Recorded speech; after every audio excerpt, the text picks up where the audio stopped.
Impala Films presents Haunted, the audio drama. Season 2, Episode 4, Ascension, Part 4 of 4. Written by Rory Jocelyn.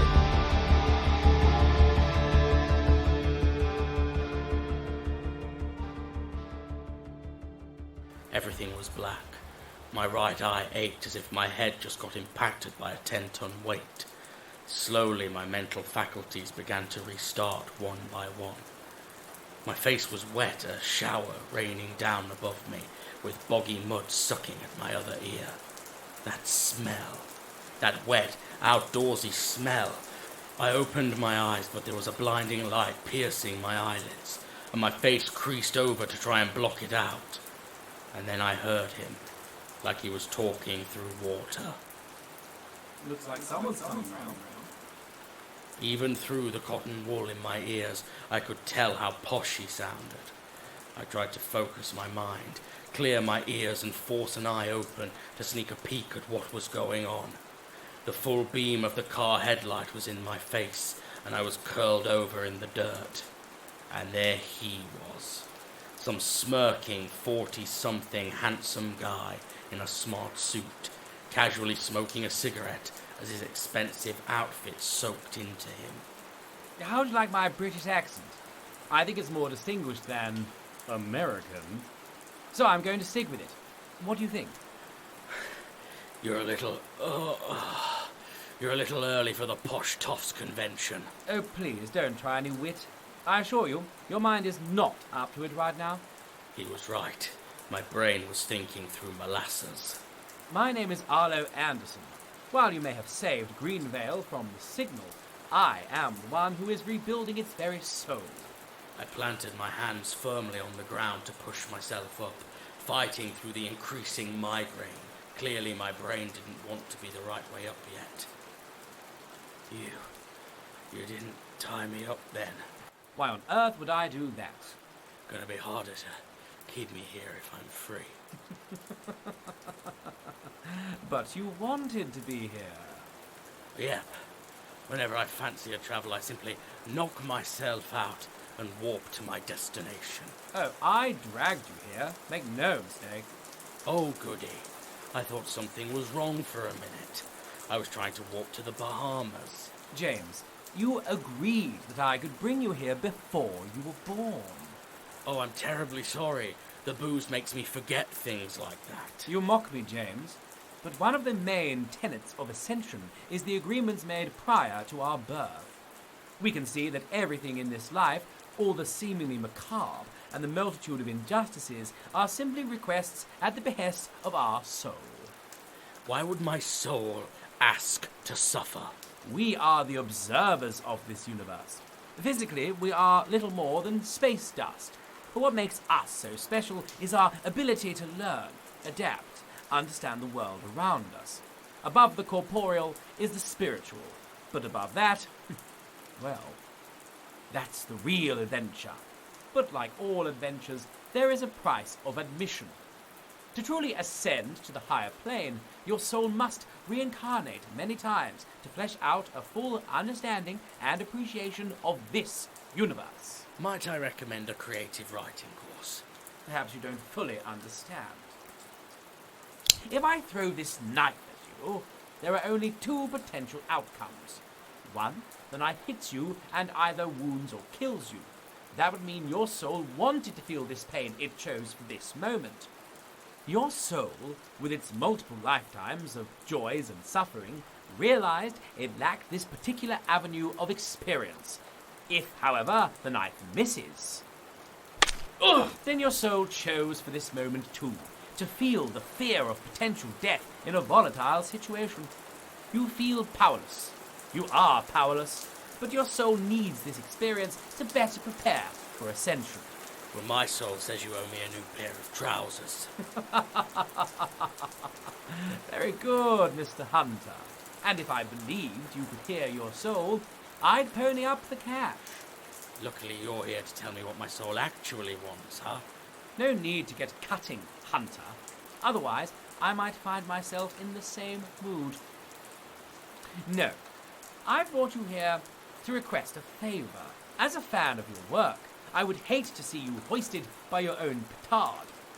After all, it was your work in debunking spiritual and religious theorems that led to the very foundations of Ascensionism. I don't believe you get your hands dirty. After all, it wasn't a knife that killed Elijah Blake. No, that was an experimental heart attack gun I smuggled over from the States. High-pitched ultrasonic sound waves used just at the right frequency caused the heart to stop. The FBI were on to me with that one, so I was forced to flee. To Greenvale? Always have a backup plan. I own holdings in several small towns around the world, giving me the option to travel when the local government starts getting too close. So why don't you just fry me and be done with it? Because the gun is already being prepared for your friend, Abigail. No. No, wait. You leave her out of this. James. She's only young. Just get her to leave town instead. James!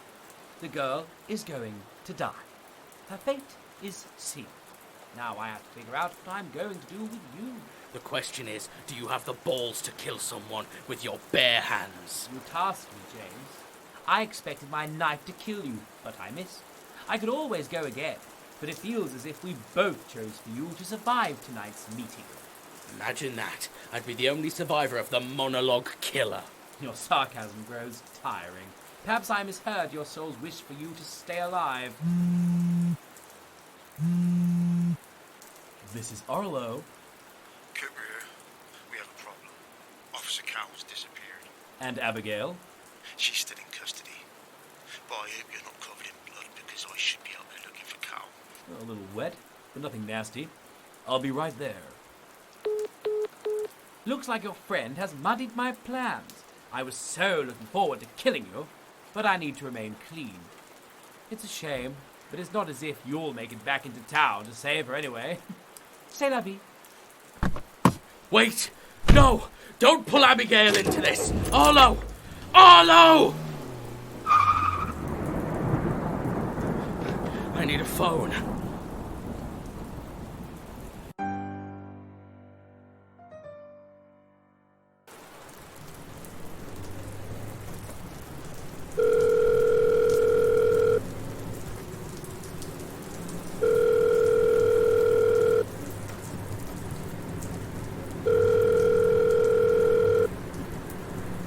Okay, when's the beep?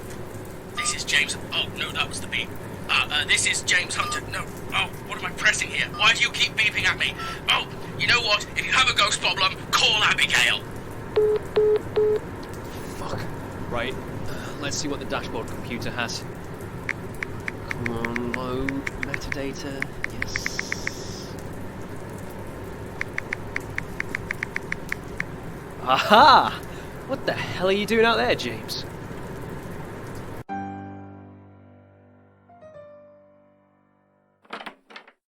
Abigail? You can't keep me in here. I've done nothing wrong.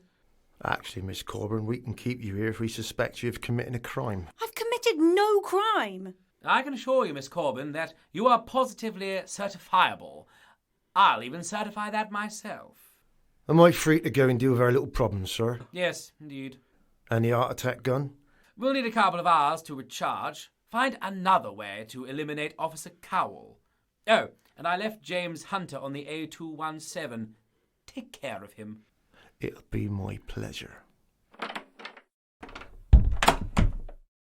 Abigail, I am disappointed you didn't take me up on my offer. You were meant to be helping me. Now I know you were just grooming me.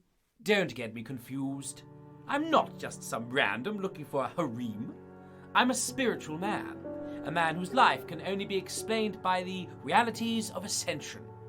Many years ago, I had faith, a belief in a one true God, in a mainstay religion, much as your mother does now. And what did it get me? A dead son and an empty funeral. Months went by, sitting in church with my wife, singing prayers to a Lord I know full well isn't looking out for us. You know the old mantra. God works in mysterious ways. I figured if this was the work of God, he wasn't a God worth believing in. So you created your own religion? I read many textbooks on the occult, Buddhism, Shinto, Hinduism, the Abrahamic religions. They all share one basic premise: the divine self, perhaps what we call the soul. But many of these still suggest we are the architects of our lives. The only difference is they believe we are born with original sin, and we have responsibility for the pain we cause as infants. Always laying the blame back at your feet. But my son had committed no sin, and nothing I had done deserved his loss either.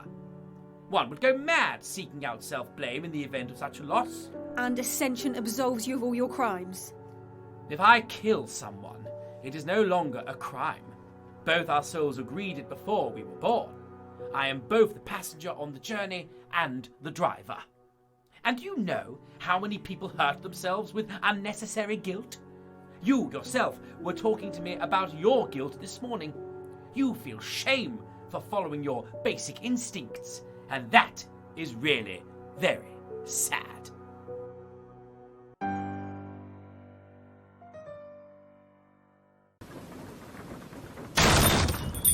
Payphone! Oi, no kicking the damn door. I said payphone, damn it! Jesus, man, you look like you've just buried a body in the woods. Maybe I have, and I'll kill again unless someone shows me a payphone. All right, James, that's enough. Dan, You look a bit out of it. Were you concussed? payphone! Hey, can you get this guy out of here? Of course. James, we'll call it in from my vehicle. Outside.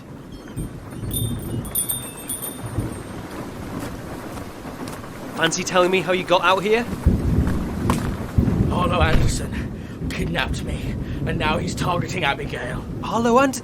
You mean Abby's therapist? Yes, he donked me on the head and dragged me out to the middle of nowhere. Oh, hell. Okay. This is Officer Cowell, finishing up some business along the A217. Request a drive-by to the Corbin residence. Over. Roger that, Cowell. Dispatching now. Arlo must have taken my phone. Here, use mine. I'll call her on the way.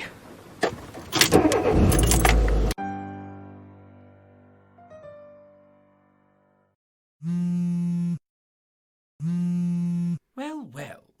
Looks as if Officer Cowell has need of you. Act natural. Abigail, are you okay? James? What are you doing on Dan's phone? Dan picked me up from the main road. We're driving back to you now. No, James, it's a trap! Poor manners, Abigail. You must make your mother very sad. What's more sad is using your son's death to cause other people harm. Always with the retorts.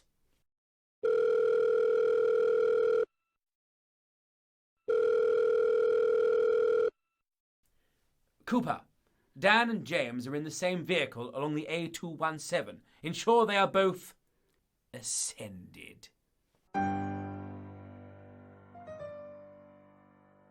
Dan, can you shut that up? What? The siren. Turn off the siren. Thank you. I can hardly hear myself thinking. Jesus Christ! I don't think that's him. Step on it. It's the police! Why would they be ramming us? Someone must have been listening to our call to Abigail. She said it was a trap. How much damage can a cop car take? A decent amount, but we won't make it back like this. Then we need something to get him off our back. What weapons do we have? We don't just keep guns stored in the car, James. What you do, keep your seatbelt on! Oof! If I don't do something, then we're going to die anyway. You can't climb out the window at speed! I'm just after the light. The bloody police light. James, he's accelerating! Ugh. Way to go, James! Nice shot! Yes, except now we're fresh out of lights. He really doesn't know when to quit, does he? It's for you. I'm a bit busy! Dan's secretary speaking. So you escaped death, Mr. Hunter. How are you fancying our rematch? I'll be honest, it's not been my favourite evening.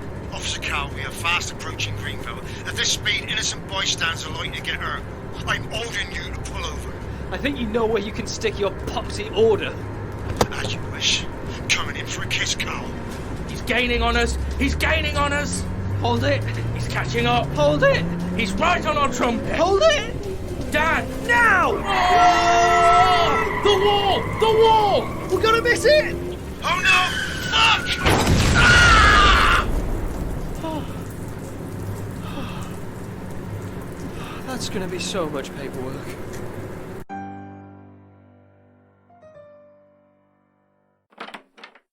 Ah, detective. We'll be doing the talking round here. Where's Cooper? He's dead. Arlo Anderson, I'm placing you under arrest. You do not have to say anything, but it may harm your defence if you do not mention, when questioned, something which you later rely on in court.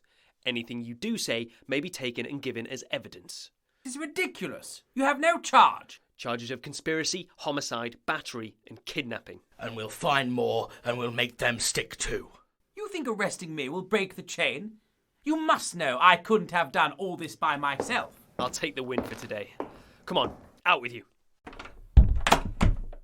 I'm glad you're both okay. Are you all right, Abigail? You seem a bit rattled. I'll be fine. Abigail. It just hurts. Arlo's life has been one of tragedy.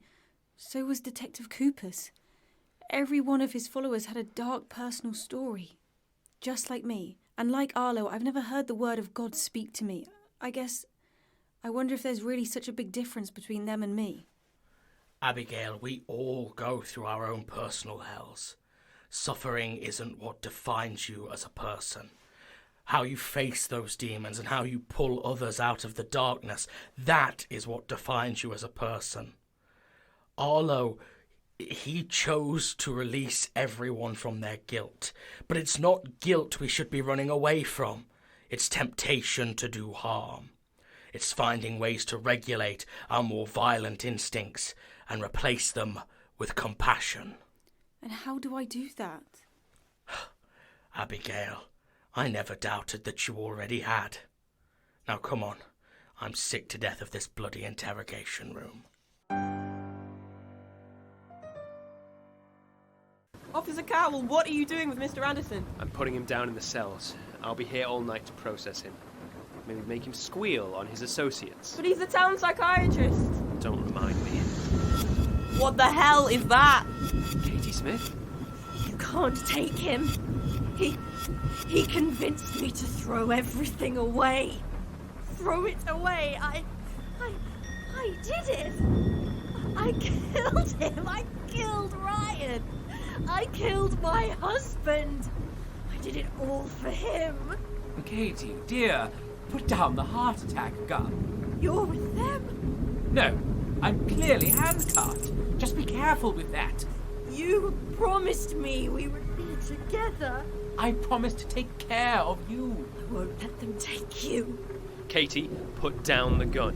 Put Arlo down first. You know I can't do that. Katie, you have to be precise with that thing. Don't you worry, my love. I've done this before.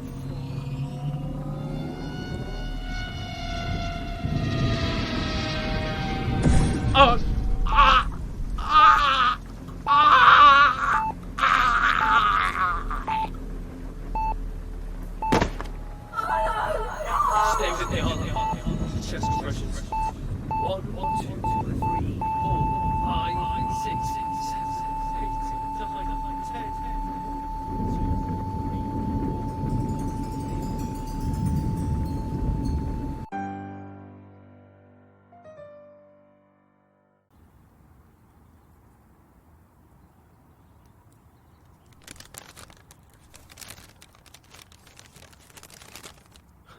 I think that looks quite nice. I miss you a lot, man. I keep turning to you to make some dumb joke, and then I remember you're gone. When I got transferred here, and everyone thought I was just some big city cop here to look down on everyone, you were the first to talk to me. I never thanked you for that, Pearson. I never thanked you for a lot of things. Like when everything went to shit, you didn't doubt us. You trusted wholeheartedly and leapt into action. You always did. I don't know how you could do that. I can't lie to you, though. I'm not cut out for this police work. All the politics, the corruption, and it just never ends, mate. I hope wherever you are, it's better than here. Thanks, mate. I miss you. That was lovely, Dan. Thanks, Abs. Took a page out of James's speech book. A short one, clearly. We'd be here for hours otherwise. Yeah. Where is the miserable lug? Somewhere between hungover and asleep. Does he suspect anything of what we're planning? No. It'll be a fun surprise for him next week.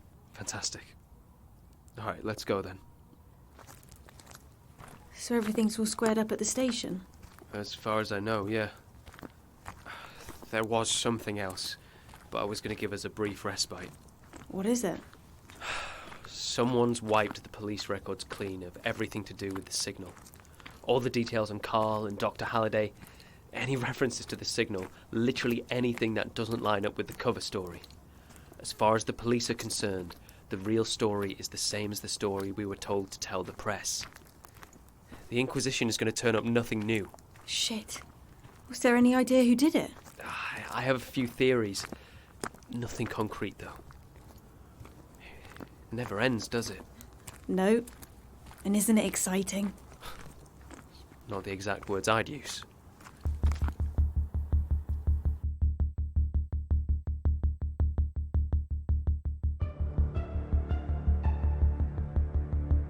Starring Jamie Evans as James Hunter, Isabella Barbieri as Abigail Corbin, and Luke Hunter as Dan Cowell. Also featuring Lila May, Johnny Buxton, Edina Hadley, Rory Jocelyn, David Anthony Green, Dean Kilby. Haunted, the audio drama, is created by Jamie Evans, with all episodes produced and directed by Jamie Evans and Benton Hodges. Audio engineering by Benton Hodges and Jamie Evans. Haunted is a production of Impala Films and is recorded at Free Sprite Media Studios, with special thanks to Duncan Newham for equipment support. Opening and closing themes by James Crow. Thank you for listening to this audio presentation. Come back next week for the next exciting chapter of Haunted, the audio drama.